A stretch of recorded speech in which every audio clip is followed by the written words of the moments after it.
Carnessery Castle was the house of John Carswell, Bishop of the Isles. His translation of Knox's Liturgy, published in 1567, was the first book to be printed in Gaelic. On to the village of Kilmartin. More than 350 ancient monuments are distributed within a 10-kilometre radius of the village. 150 of them are prehistoric. The extraordinary concentration and diversity of sites distinguish the area as a landscape of outstanding archaeological importance.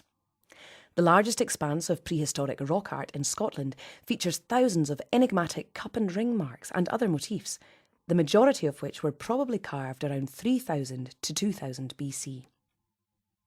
In 1997, Kilmartin Museum, a centre for archaeology and landscape interpretation, was opened to fulfil the need for a place to interpret the cultural landscape, preserve and curate its archaeological artefacts, and which remains committed to ongoing education and conservation programmes. The museum is open every day, and there is an intense audiovisual experience, a bookshop and wild food cafe, on-site parking and full disabled access. The mansion of Poltalloch was built in 1853. The ivy-clad shell stands set in its former parkland in an advanced state of ruin. The scale of the house was its downfall. A massive structure with fine Jacobean detailing, with a partially sunken servants' wing to the rear, the size of a small village. Recruan was once the factor's house for Poltalloch and is now owned by the Gordon family, alongside 100 acres of farmland.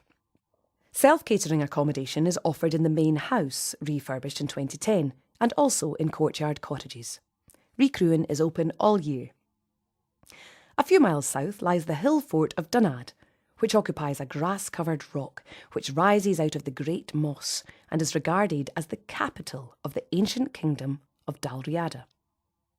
This is where the nation of Scotland began, with the arrival from Ireland of the Celts.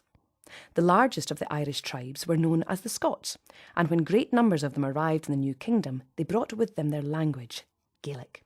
Popular culture associates the strange carvings near the summit with the inauguration of the earliest Scottish kings, who would place a foot in the rock-hewn footprint, symbolically reinforcing connection with the landscape. Whatever the rituals, there is no doubt that Dunad was a centre of military power, ecclesiastical significance and political authority. Archaeological finds attest to trade links with Mediterranean Europe and possibly Asia, identifying Dunad and its community as internationally influential more than 1,000 years ago.